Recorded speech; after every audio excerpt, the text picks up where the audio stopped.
Hey, on se retrouve pour une troisième partie de vlog, il me semble. Je crois que c'est la troisième.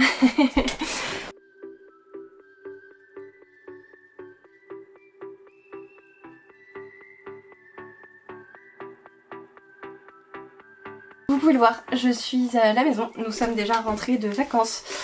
J'ai eu un gros fail en fait pendant ces vacances là, j'avais prévu de vous prendre un petit peu, sauf que j'avais pris ni ma caméra, bon ça la caméra c'était pas prévu, mais j'avais prévu de prendre la GoPro, je l'ai oublié.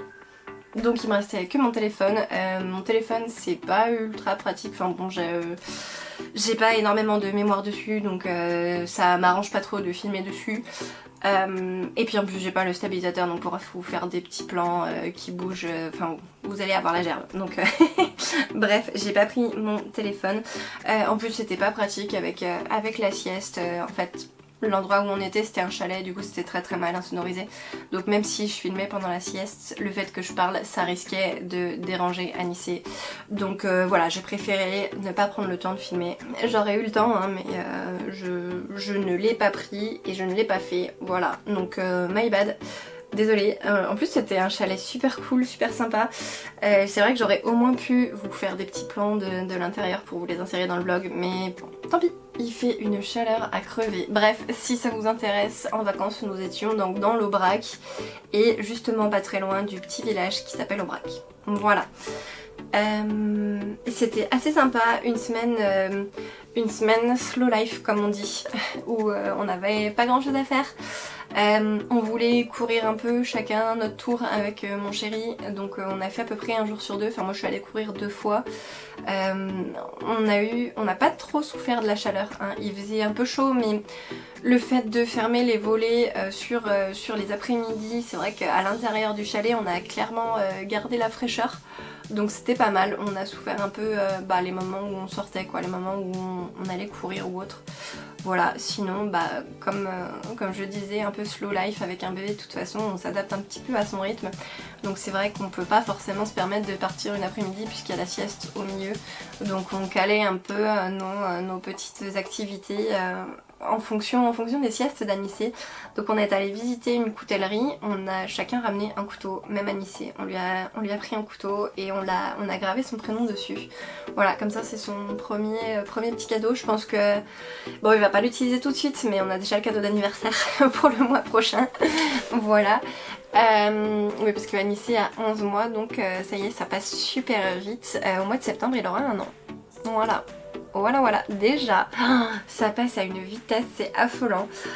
Bref, quoi d'autre? Sinon, j'ai passé ma semaine quasiment à jouer sur mon téléphone, c'est pas terrible, enfin sinon, même pas les moments où j'étais toute seule parce que j'ai passé des soirées entières sur mon téléphone. C'est pas bien, je m'en veux un peu, mais que voulez-vous, j'avais quand même pas mal de stress, j'ai refait une petite crise de panique par rapport au boulot, en fait j'arrive pas à décrocher et j'ai pas envie d'y retourner, donc ça m'a clairement plongée dans une envie de complètement déconnecter et la lecture j'y arrivais pas à me concentrer dessus, donc j'ai pas énormément avancé. Je suis donc toujours dans Le Miroir d'Ambre de Philippe Pullman, le 3e tome de À la croisée des mondes. J'en suis actuellement à la page 408, donc je me suis même pas, hier soir, je me suis même pas arrêtée sur un chapitre, hein, comme vous pouvez le voir. Quoi d'autre? Oh, je commence à l'abîmer, merde. Je commence à abîmer, je sais pas si ça va se voir, mais la dorure sur le... Non, je crois que ça se voit pas. Si, sur le haut, on peut le voir. La dorure sur le titre commence à partir, faut que j'arrête de le faire traîner de partout ou que je le fasse traîner sur le dos et pas sur la tête. Je sais pas comment on dit, sur la première de couverture. Voilà. Ça y est, je commence à vraiment rentrer dedans. En même temps, j'en ai lu un peu plus que la moitié. Là, j'en suis presque aux 2/3, on va dire. Donc, j'ai eu beaucoup de mal à accrocher à ce bouquin. Puis comme je vous disais, au niveau là-dedans, ça allait pas. Donc, énormément de mal à me concentrer. Et ce qui n'aide pas, c'est que ici, je sais pas si je vous en ai déjà parlé ou pas, mais vu que c'est le tome 3, que le tome 1 se passe dans le monde de Lyra, le tome 2 se passe plus ou moins dans notre monde, mais en tout cas on n'a pas forcément les mêmes personnages entre le tome 1 et le tome 2, et là-dedans on réunit un peu tout le monde et on commence à suivre tout le monde, et au début c'est un bordel sans nom parce qu'ils sont tous éparpillés un peu partout. Donc voilà, on va faire un chapitre 1, un chapitre l'autre, un chapitre le troisième, etc. Et du coup c'est assez... Enfin moi j'ai vraiment eu du mal à suivre et à avoir envie de rentrer dedans parce que bah, le peu où on retourne avec un personnage, où on se le réapproprie entre guillemets, où on commence à de nouveau l'apprécier, et ben paf, ça passe à quelqu'un d'autre et c'était un peu pénible. Donc voilà, là on commence un peu à suivre de plus en plus. J'ai plusieurs chapitres de suite sur Lyra. Donc voilà, c'est un peu plus entraînant, un peu plus sympa. Bon, sinon au niveau de l'histoire, franchement j'ai rien à redire, c'est juste un peu pénible de s'y accrocher. Et enfin pénible pour moi en tout cas, je sais que Aurélia des Chouettes Lectures d'Aurine, elle a adoré ce troisième tome. Enfin je crois qu'elle a adoré toute la saga de toute façon. Moi c'est juste que je pense que j'ai pas le niveau de concentration nécessaire pour arriver à rentrer dedans d'un coup. Et quoi dire il fait chaud, j'ai du mal à réfléchir. Et si bah, j'ai très envie de le terminer, j'espère le terminer pour la fin de la semaine. Je vous ai pas dit, nous sommes le mardi 22 août. Donc voilà, j'espère pouvoir le terminer pour la fin de la semaine. Comme je vous ai dit, j'en suis à 408 et nous avons à peu près 650 pages, un peu moins de 650, donc il m'en reste 250. Ça devrait pouvoir le faire relativement facilement. Faut juste que je me prenne des créneaux de lecture, hein, tout simplement. Sinon, autre objectif de la semaine, j'aimerais bien tourner un max de vidéos. Comme ça, j'en ai plein d'avance et je peux vous les disséminer un peu au fil de l'eau. Sachant que cette semaine, je suis désolée, je suis toujours un peu malade. Donc j'arrête pas de renifler, c'est pas cool. Sachant que cette semaine du coup je suis toute seule en vacances. Alors quand je dis toute seule c'est forcément avec Anissé, hein, mais mon chéri a repris le travail. Donc je vais avoir là 4 jours, puisqu'on est mardi, je vais avoir 4 jours relativement seule. Donc voilà, si je filme pas maintenant, je filmerai jamais. Voilà. Et je viens de me apercevoir que j'ai pas allumé la lumière. Vous voyez mieux là, non? Ouais, je crois que c'est un peu mieux.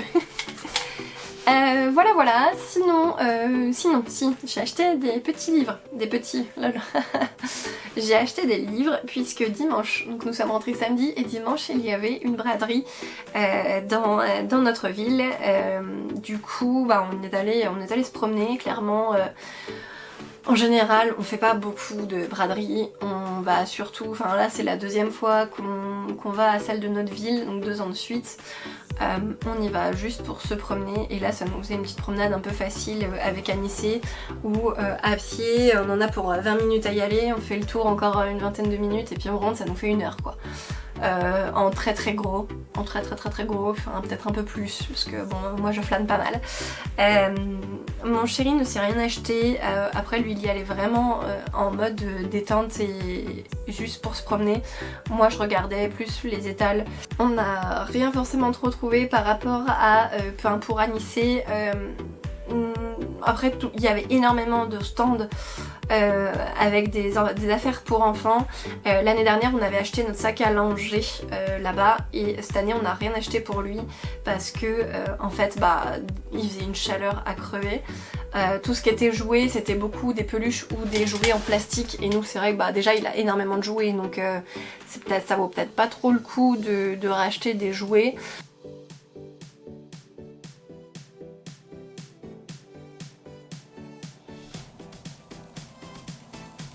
Je divague. Donc nous sommes allés à la braderie, on n'a rien trouvé pour mon chéri, enfin mon chéri n'a rien trouvé pour lui, on n'a rien trouvé pour un lycée. Et bah moi forcément j'ai regardé à peu près toutes les étals de livres et j'ai pensé très fort. Mais vraiment très fort, j'ai pensé à Elodie de la chaîne Elodie Lee puisque elle, je crois qu'elle fait assez souvent des braderies, des vides-greniers, ce genre de trucs et à chaque fois elle revient avec je sais pas combien de livres et là en fait il y avait que des polar, que du thriller, que du roman noir, partout, tous les stands. Je voyais énormément d'auteurs comme John Grisham, Jack Ketchum, Donna Tartt, Patricia Cornwell, ce genre de choses, Mary Higgins Clark, Stephen King, enfin il y avait que des grands noms, enfin des grands noms, il y avait aussi des gens que moi personnellement je ne connaissais pas, mais qui sont sans doute très bien, mais en tout cas quand je voyais un carton déjà où il y avait Jack Ketchum, John Grisham et Mary Higgins Clark, je me suis dit ok, ça c'est un carton de polar. Ça sert à rien, j'en ai déjà à la maison, je ne les lis pas, donc, enfin je les lis pas, si, j'en lis genre un par an, donc je ne vais pas perdre mon temps à regarder dans ce carton là. Et quasiment tous les stands c'était pareil. Donc voilà, je pense qu'Elodie, si tu passes par là, déjà je te fais des gros bisous, et parenthèse terminée, et je pense que toi t'aurais vraiment trouvé ton bonheur mais de ouf, parce qu'il y avait que ça, il y avait que ça. Sinon il y avait quelques stands avec, vu qu'il y avait des affaires pour enfants, il y avait quelques stands avec des romans un peu plus jeunesse, un peu plus ado, donc là je me suis dit bah quand même vas-y, j'ai pris un tote bag, je vais pas rentrer le tote bag vide quand même, et donc je me suis pris un livre. En vrai je m'en suis pris 5 mais on va commencer par le 1. Je me suis pris un livre, donc un Roald Dahl, Le Bon Gros Géant BGG. A priori ça a été adapté en film, aucune idée, je ne l'ai jamais vu, j'en ai jamais entendu parler. Roald Dahl, j'en ai énormément entendu parler, forcément avec Charlie et la chocolaterie, puisque c'est l'auteur qui nous a livré Charlie et la chocolaterie. Je crois, mais je suis pas sûre, j'en mettrai pas maintenant au feu, je crois que c'est lui aussi qui a fait Sacrée Sorcière. Du coup c'est quand même un auteur jeunesse assez connu et reconnu, je n'ai jamais lu, on ne connaît pas, enfin j'ai demandé à mon chéri, lui il en a lu quelques-uns des Roald Dahl, je lui ai demandé si ça lui disait quelque chose, celui-ci il m'a dit non, donc voilà, ce sera la surprise et découverte. J'ai lu le résumé hier, puisque oui forcément je ne l'ai pas lu sur le stand de la brocante, hein. À 50 centimes le livre, je me suis dit au pire, même si le résumé il est tout pété et que ça me plaît pas, bah je le foutrai en boîte à lire, ça m'aura pas coûté grand chose. Et donc on va être avec une jeune fille qui s'appelle Sophie, qui va rencontrer un géant, donc je suppose le bon gros géant, et ce géant là va l'emmener dans le pays des géants. Donc voilà, donc ça va être, de ce que j'ai cru comprendre, on va suivre l'histoire d'une petite dans un pays où il n'y a que des géants. Voilà, à voir qu'est-ce que ça donne. Voilà, après c'est du jeunesse, c'est écrit extrêmement gros, c'est illustré aussi. Alors je sais pas si vous pouvez voir un petit peu le style, si je crois que j'ai remis l'autofocus. Le style de dessin, je suis clairement pas fan. Voilà, en même temps vous parlez à une nana, son dada c'est les mangas quoi, donc voilà, les dessins très travaillés, un peu kawaii, ce genre de choses, voilà. Et là on est sur un dessin très brut, vraiment un peu bizarre, très clairement un peu gribouillis, donc du coup moi ça me plaît pas forcément, mais bon. Voilà, après c'est un dessin qui est très imagé, donc je suppose que pour illustrer le roman pour les jeunes lecteurs, bah ça marche, voilà, donc bon, à voir, en tout cas j'ai un nouveau livre dans ma pile à lire. Et sinon les livres d'après, donc je les ai vus à l'entrée de la brocante, mais vraiment genre deuxième ou troisième stand, et je me suis dit oula, mais ceux-là en fait ils pèsent le poids de je sais pas quoi, mais il pèse très lourd, donc je vais pas me taper tout l'aller, tout le retour, plus le retour jusqu'à chez nous, hein. Donc s'ils y sont encore quand on finit le tour, c'est que c'est un signe du destin et qu'il fallait que je les prenne. Voilà, je me suis mis mon petit challenge en mode c'est le destin quoi, voilà. Et du coup, eh bien ils y étaient toujours quand je suis repassée dans l'autre sens, donc je me suis pris... Voilà, le petit moment miniature. Je me suis pris la saga des Twilight. Voilà, parce que personnellement je ne les ai jamais lus. Je crois que j'ai vu juste les 2 premiers films. Mais c'est... voilà, donc je suis passée un peu à côté en étant plus jeune. Et là ils étaient genre à 1 € le livre. Je me suis dit bon bah c'est l'occasion, on va pas mourir bête, hein. Après ils sont pas dans un état super bon quoi, enfin, mais après à 1 € le livre, franchement je perds rien quoi. Puis comme je vous dis, au pire je les fous en boîte à livres ou je les revends sur Vinted, même si je les revends... Putain, pourquoi je dis Vinted, j'aime pas les gens qui disent Vinted. Je viens de trouver, vous savez, les petits autocollants qu'on met sur les PC pour donner les specs. voilà, des processeurs, des écrans, machin, tout ça. Et bien il y a quelqu'un qui se servait de ça en tant que marque-page dans ce tome 1, voilà. Donc qu'est-ce que je disais? Oui, au pire, si ça me plaît pas, si j'arrive pas à rentrer dedans, ou si un jour j'ai envie de vider ma pile à lire, et que c'est un peu la dèche, même je peux les remettre sur Vinted à 2 € le tome, je me serais fait du bénéf quoi, voilà. Je pense que ça, à 2 € le tome, ça doit partir, non? J'en sais rien. Je sais pas. Voilà. Donc c'est tout pour mes achats. Donc au final, j'aurais craqué mon no-buy. Je vous avais dit du coup que j'avais récupéré des livres le 1er août, mais que vu que je les avais pas payés, voilà. Mais là, clairement, c'est mort, j'ai acheté des livres. Voilà, je les ai achetés. Ça c'est dit. Je vais peut-être vous laisser ici. Je pense qu'on va finir ce vlog avec la fin du Miroir d'Ambre. J'ai posé tous les bouquins dessus, donc je vais pas vous le remontrer. Mais ouais, je pense que je vous tiendrai jusqu'à ce que je termine ce roman. Donc à voir quand ce sera, j'aimerais bien que ce soit d'ici la fin de la semaine. Mais si c'est pas d'ici la fin de la semaine, bah tant pis. Tant pis, vous aurez un super long vlog. Voilà, super long, ça tient même pas dans le cadre. Bon allez, sur ce, je vous laisse, je vais aller retourner une autre vidéo. Je sais pas encore laquelle je fais, hein, parce qu'il y a quelques idées. Je pense que je vais aller dans le bureau de mon chéri, et puis comme ça j'aurai le ventilateur. Ce sera pas mal. Allez, je vous fais des gros bisous, puis à tout de suite pour vous, et à plus tard pour moi. Ciao. Hey, on se retrouve, je crois que j'ai déjà filmé hier pour le vlog. Sauf que, bien sûr, vu que ma tête est une passoire, j'ai complètement oublié de vous parler. J'ai terminé en rentrant, du coup, Spirou, l'espoir malgré tout, par Émile Bravo, donc les tomes 3 et 4, enfin 3ème partie et 4ème partie, mais du coup vu qu'il y a un préquel ça doit être les tomes 4 et 5, bref. Au final j'ai énormément aimé cette histoire, c'est très poignant, on est toujours sur la 2e guerre mondiale. Le tome 3 on termine sur l'année 44, donc on est proche de la fin. Et j'ai pas du tout aimé la taille des bouquins, je sais pas si on va voir quelque chose, mais en gros le 3ème qui est celui-ci, c'est à peu près 2 fois l'épaisseur du 4ème. Donc le 4ème en le prenant je m'en étais pas forcément rendu compte, mais c'est vrai qu'à un moment de lecture, au bout d'un moment, genre un quart d'heure, une demi-heure, je me dis mais en fait là il reste genre plus rien quoi, donc c'est... J'étais un peu frustrée. Voilà, ça aurait été plus sympa d'avoir quelques chapitres, enfin quelques passages s'il n'y a pas vraiment des chapitres, mais en tout cas d'avoir les dernières planches du tome 3 dans le tome 4, comme ça aurait été plus équivalent en termes de temps de lecture. Mais en même temps, il y a comme d'hab un cliffhanger à la fin du tome 3 qui nous donne envie de lire le tome 4, bref. Donc ils pouvaient pas mettre la fin ailleurs. Bref, tout ça pour dire que j'ai beaucoup aimé cette lecture. Je crois qu'en ce moment, niveau graphique, c'est un peu ce dont j'ai besoin. J'ai besoin de lectures qui sont poignantes, de lectures qui me fassent réfléchir, qui me fassent vibrer, qui me fassent quelque chose quoi, qui me prennent mon petit cœur, qui le remue dans tous les sens et après qui me le repose comme une merde sur la table là.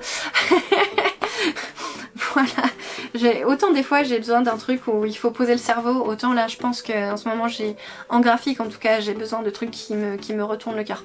Voilà, bref, si j'en ai discuté un petit peu avec mon chéri, puisque lui il les avait lus également au moment où ils sont sortis, en fait je crois qu'il a lu chacun des tomes au moment de leur sortie, au moment de leur publication, et donc j'ai pu en parler avec lui puisqu'il les avait déjà lus. Et en fait, je n'aime absolument pas le personnage de Fantasio dans cette histoire. Après Spirou, j'ai pas une très grande expérience de lecture avec cet univers-là, avec ce bonhomme-là, avec ce groom. Par contre, c'est vrai que j'avais déjà lu un petit peu quelques histoires par-ci par-là, des petits one-shots avec ces personnages. Et Fantasio m'avait pas paru aussi bête. Là franchement Fantasio, j'ai juste envie de le tarter mais tout le temps, alors que d'habitude ça va, c'est clairement pas mon personnage préféré mais ça passe. Là j'ai vraiment du mal. Au début il est vachement égoïste, il est un peu débile, il est presque méchant, et à la fin on se rend plus ou moins compte qu'en fait il est juste débile. Enfin franchement là pour le coup l'auteur Émile Bravo a pas fait un Fantasio très intéressant, et du coup ce qu'on ce qu'on s'était dit, la conclusion qu'on en était arrivé avec mon chéri, c'était que avec ce comportement-là, Fantasio remet encore plus en lumière Spirou, qui lui est un adolescent, hein, plusieurs fois on nous le dit dans le récit, c'est un enfant qui n'a pas encore l'âge d'être réquisitionné pour partir à la guerre, et alors que Fantasio c'est un adulte, donc lui il n'a pas forcément le même chemin de vie, il n'a pas la même expérience non plus, puis les mêmes obligations tout au long des 4 tomes, mais en fait on met de ouf en relief le personnage de Spirou, qui nous paraît d'autant plus humain, d'autant plus mature, d'autant plus... Ouais, en fait c'est lui l'adulte, c'est sur plusieurs égards, c'est clairement lui l'adulte et Fantasio l'immature et l'enfant. Et du coup voilà, au final, en ayant discuté un peu avec mon chéri, j'ai pris un peu de recul dessus parce que moi clairement c'était un Fantasio, c'était... j'en pouvais plus quoi. Et au final, je commence à comprendre un peu pourquoi il a été fait comme ça. Mais bon, si ça avait été moi, si je dessinais aussi bien que le monsieur et si j'avais des talents de scénariste, j'aurais fait un personnage un peu plus intéressant. J'espère. Voilà, c'est facile de critiquer forcément les œuvres des autres quand nous-mêmes on n'est pas capable de faire ce genre de choses. Mais bon, désolée, de toute façon je sais que l'auteur ne passera pas par là, donc c'est pas très grave. Donc depuis que je vous ai pris hier, j'ai juste fini le chapitre... Punaise, j'ai même pas fini le chapitre, ou alors j'ai commencé celui... Si, j'ai commencé celui d'après. Donc j'en suis 425, pour vous dire, hier j'en étais 408. Ça avance pas très vite cette affaire, donc je pense que cet après-midi je vais essayer de lire un petit peu plus celui-ci que d'autres. Demain, donc pareil, je sais pas si je vous mets ce passage là ou pas, mais j'ai un peu besoin de le filmer. Par rapport à mon premier craquage du début du mois, par rapport à ma remise en question du boulot et tout, du coup j'ai refait mon CV, j'ai envoyé des CV un peu partout et demain j'ai un entretien. Voilà, j'ai un entretien en visio avec, c'est une recruteuse de Paris, mais c'est pour une boîte qui est quand même implantée dans ma région. C'est pas très loin de là où je travaille actuellement, donc ça me rajoute 10 minutes de route. C'est pas forcément ce qui m'arrange, mais bon, voilà. Donc c'est pas un poste qui me hype de ouf, mais voilà, je me dis que de toute façon... là c'est plus possible, j'ai besoin de changer. J'ai fait des angoisses pendant ma semaine de vacances à propos de mon taf, donc même en prenant 3 semaines de vacances j'arrive pas à décrocher, donc c'est qu'il y a vraiment quelque chose. Et là on est mercredi. Et j'angoisse de reprendre lundi, voilà. Donc ouais, je sais pas, je vais regarder un petit peu ce que donne cet entretien que j'ai demain. Et puis si ça le fait pas, c'est pas très grave. Si ça le fait, on a déjà parlé un petit peu rémunération, moi ça me conviendrait pas, mais il faudra voir s'il y a une marge de négo possible ou pas. En gros elle me propose, la fourchette qu'ils ont, c'est... moi je suis déjà dans le très haut de la fourchette qu'ils proposent, et je me vois pas changer de taf pour rester à la même rémunération, sachant que je me trouve pas forcément très bien payée pour le taf que je fais actuellement. Donc bref, c'est des histoires de gros sous, ça vous intéresse sans doute pas, mais voilà. Donc si ça le fait au niveau de l'entretien, je suis pas sûre que j'irai quand même dans cette boîte, mais en tout cas ça m'aura fait un entretien supplémentaire. Et voilà, ça m'aura préparé pour le prochain. Voilà, j'avais envie de vous le dire au cas où. J'espère vraiment que j'ai personne du boulot qui a trouvé cette chaîne. J'en sais rien. Oh, j'espère qu'il m'en aurait parlé quand même. Il m'aurait dit tiens, je t'ai trouvé sur YouTube. Non? Je sais pas. J'ai peur. Ça y est, maintenant j'ai peur.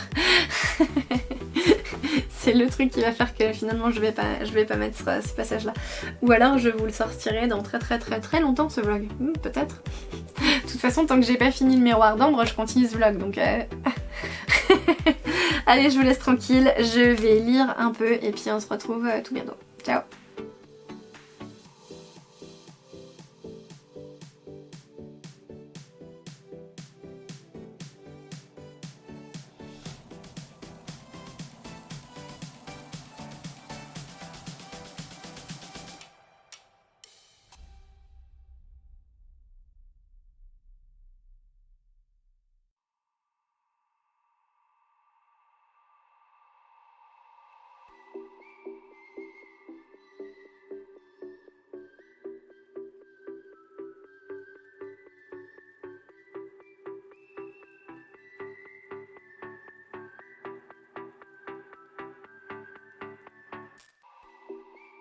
Hey, c'est Naïs, je vais faire une petite incrustation rapide. Nous sommes le 7 septembre. Je suis complètement à la bourre pour vous parler de mon dernier bouquin. C'est compliqué en ce moment de trouver des créneaux pour filmer, donc voilà, c'est pour ça que j'arrive pas à filmer quand je le veux. J'arrive pas à être suffisamment dynamique pour vous poster des trucs assez régulièrement. Je vous ai tourné plein de trucs, mais le temps de faire le montage, etc., forcément ça traîne. Donc voilà, en ce moment pas une trop bonne dynamique, mais on va clôturer cette vidéo. Je vais arrêter de me plaindre et de vous raconter absolument toute ma vie. Du coup, je suis revenue pour vous parler du Miroir d'Ambre, donc le dernier tome de À la croisée des mondes de Philippe Pullman. Ici j'ai l'édition Folio Junior, je suis pas sûre que je l'ai déjà dit depuis que je vous parle de cette série là, donc voilà, au moins pour une fois on va citer l'éditeur. Je l'ai terminé il y a quand même bien une semaine et demie, donc je l'ai terminé au mois d'août, ça c'est sûr. Par contre j'ai pas pris le temps de venir vous en parler. J'avais besoin un peu de laisser reposer avant de vous en parler, et puis maintenant que ça fait plus d'une semaine que je l'ai terminé, j'ai complètement mes souvenirs qui s'estompent, donc je pense qu'il fallait faire un truc un peu entre les deux, mais bon, soit c'était encore trop frais, soit j'ai pas eu le temps, donc voilà. C'est un peu... Voilà, ça va être un avis tout pété. Au final, qu'est-ce que j'en ai pensé? Sur l'avis global sur ce tome-là, je l'ai moins aimé que le tome 1 et que le tome 2. Comme je vous avais dit au début, j'ai trouvé que tout le début, toute la première moitié du roman est assez brouillonne, où on passe un peu du coq à l'âne, et moi ça m'a un peu perdue. Alors après, sans doute que ça n'a pas aidé le fait que je mette plus d'1 an entre le tome 2 et le tome 3, ça a clairement pas aidé. Par contre, voilà, j'ai trouvé que ce tome-là était beaucoup plus brouillon que les deux premiers. En même temps, ça va être un tome de résolution, donc il faut bien que l'auteur amène tous ces personnages là où il veut qu'ils aillent, donc voilà, ou qu'il nous explique un peu. Mais il y a des choses qui ont été amenées un peu trop tôt, et du coup... Je sais pas comment dire sans spoiler. Sans spoiler c'est compliqué. Mais en gros, on a 4-5 personnages qui gravitent un peu dans cet univers-là, en tout cas dans ce tome-là. Et on va faire des sauts de chacun sur chacun des personnages jusqu'à... et il y en a... En tout cas, j'ai trouvé qu'il y a certains personnages qu'on nous a amenés trop tôt, ou en tout cas qui étaient trop étirés. Par exemple, alors je sais plus combien de chapitres, je crois qu'il y en a à peu près une quarantaine, mais par exemple on a des personnages qu'on voit au chapitre 3, puis au chapitre 8, puis au chapitre 15, puis au chapitre 22, et en fait voilà, c'est trop étiré pour certains, et voilà, je sais pas du tout si vous voyez ce que je veux dire, si je suis claire ou pas du tout. En général sur ce genre de truc, je sens que je suis pas claire parce que je m'embrouille moi-même, mais bref, je trouve qu'il y a certains éléments qui nous ont été amenés un peu trop tôt, et qu'on aurait pu tout avoir à partir de la moitié du roman. Ça aurait été beaucoup moins confus pour moi pour le début, et ça aurait plus fait sens de remettre tous les éléments ensemble. Voilà, si on a tous les éléments d'un coup, c'est beaucoup plus simple. En tout cas moi c'est ce que j'aurais fait. Bon, je suis pas une autrice du tout, hein, niveau écriture 0. Par contre voilà, je me dis si je devais faire un plan pour un roman, je l'aurais pas fait comme ça. En tout cas j'aurais essayé de pas le faire comme ça. Bref, ça c'est pour ce tome-ci. Pour l'ensemble de la série maintenant, j'ai beaucoup aimé cette série au global. C'est un jeunesse, mais un jeunesse, comme je vous ai dit pour le tome 1 ou pour le tome 2, c'est un jeunesse qui prend pas les enfants pour des débiles. Donc franchement, il faut quand même s'accrocher, il y a un certain niveau d'attention, en tout cas de concentration à avoir lorsqu'on lit ces romans-là. Et moi, à part le fait qu'on suive un personnage principal, donc Lyra, qui au début je crois qu'elle a 12 ans par là, 12-13 ans, j'ai pas spécialement eu l'impression d'avoir un livre jeunesse entre les mains quand je l'ai lu, quoi. Donc voilà, c'est franchement pas mal. J'ai jamais lu en tout cas j'ai pas souvenir, là je suis en train de rechercher, mais si vous voulez, par exemple par rapport à Harry Potter qui est quand même mondialement connu, on est clairement pas sur les niveaux des premiers, hein, on est plutôt sur les niveaux de la fin, quoi, sur à partir de l'ordre du Phénix, quoi, par là. Donc non, j'ai beaucoup aimé le fait que justement ce soit on puisse s'adresser à des enfants sans les prendre forcément pour des débiles. Voilà. Après il y a un élément qui m'a un peu énervée, où on n'avait pas besoin de ça, mais voilà, c'est pas grave, c'est mon avis personnel. Sinon au niveau de la conclusion, j'ai l'impression qu'on répond à toutes les questions qu'on nous a posées, donc ouais, ça aussi c'était assez appréciable dans le sens où c'est pas on sent que c'est un récit qui est maîtrisé, où l'auteur avait vraiment distillé des indices un peu par-ci par-là, mais pour résoudre toutes les grandes ficelles, toutes les grosses questions qu'il avait posées. Donc pas de frustration à ce niveau-là, non franchement c'était une bonne lecture et c'était une bonne saga. Contente de l'avoir terminée puisque voilà, comme je vous disais, c'est des romans. C'est un roman que j'ai mis très longtemps à sortir, que j'ai aussi mis très longtemps à lire, hein, puisque je crois que je l'ai lu sur 3 semaines. La période veut que voilà, c'est pas facile en ce moment pour moi, et donc mon rythme de lecture en pâtit beaucoup.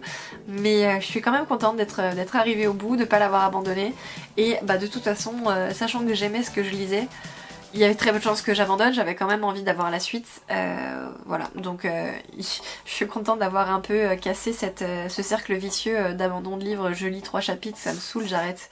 Voilà, ça c'est... On veut plus, hein, ce serait dommage de devoir faire un volume 2 de la vidéo ces livres qui m'ont mis en échec, ce serait dommage de faire un volume 2 dès début janvier. Voilà, sinon quoi d'autre? C'est à peu près tout, j'ai pas repris de graphique, j'en ai un qui m'attend là sur mon bureau juste à côté, donc voilà, je l'ai pas repris. On verra. Et puis forcément j'ai attaqué mon roman d'après, puisque depuis une bonne semaine et demie que j'ai terminé le miroir d'ambre, j'ai pas rien fait, hein, quand même. Donc voilà, mais ça je vous en parlerai sur le prochain vlog, le vlog de septembre.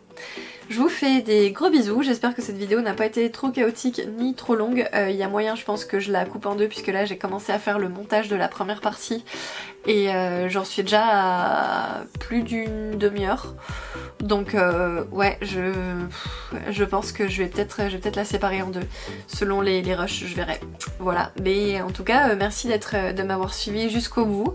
Merci d'avoir supporté ma voix jusqu'à maintenant. Merci d'avoir partagé un petit moment avec moi. On se donne rendez-vous très bientôt pour une prochaine vidéo. Et sur ce, je vous souhaite de très bonnes lectures. Ciao!